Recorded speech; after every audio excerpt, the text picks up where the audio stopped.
Nasema leo ni mazishi ya babangu mzazi Amos Mbugua Kimani, na leo matarajio ilikuwa the second deputy president of the Republic of Kenya Rigathi Gachagua angekuja kuhudhuria mazishi, kwa sababu mimi ni rafiki yake na mimi nilikuwa mfanyikazi wake.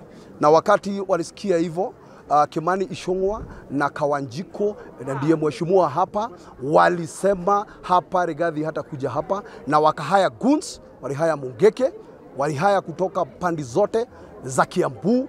Watu walikuwa wamejazana hapa, walikuwa na mwago hapa na maroli.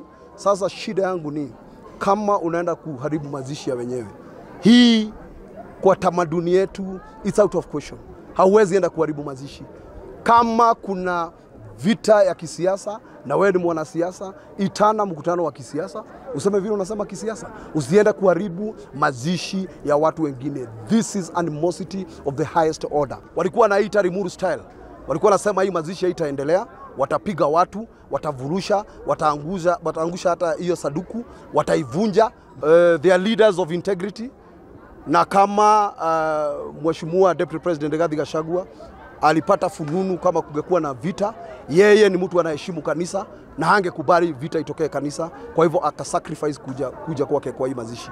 Lakini mmesikia nyinyi wenyewe, mhubiri amesema wanagoja sana mheshimiwa Gachagua atakuja tena kutembea kwa hii church. Sasa tunataka kujua kama itakuwa ni mtindo every time deputy president akienda, second deputy president akienda mahali, watakuwa wakiita Mungeke Kenya mzima ndio wamzuie, na watafanya hivyo kwa muda gani? Deputy president alikuwa afike katika mazishi haya, na kulingana na intelligence ambayo imetolewa, ripoti ilitolewa asubuhi, ikaonekana ni kwamba asiweze kufika katika mazishi haya kwa sababu kuna vijana walikuwa wamepangwa. Wengine walikuwa wametoka upande wa Kikuyu, wengine walikuwa wametoka Dagoretti Kona, wengine walitoka Githurai, wengine wametoka Limuru, wote wameletwa na mabasi. Na ujue wakati ule mwingine tulikuwa pale Limuru, ilikuwa tu imeanza tu hivi pole pole, tukadhania haitafanyika. Hii maneno haifanyiki mahali kwingine.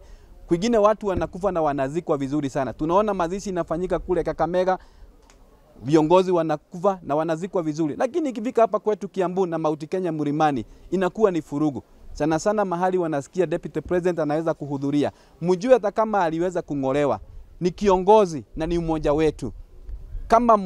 Kama mtu ako na haki ya kutembea mahali popote, anaweza fika kwa sababu ni Mkenya kama wale watu wengine.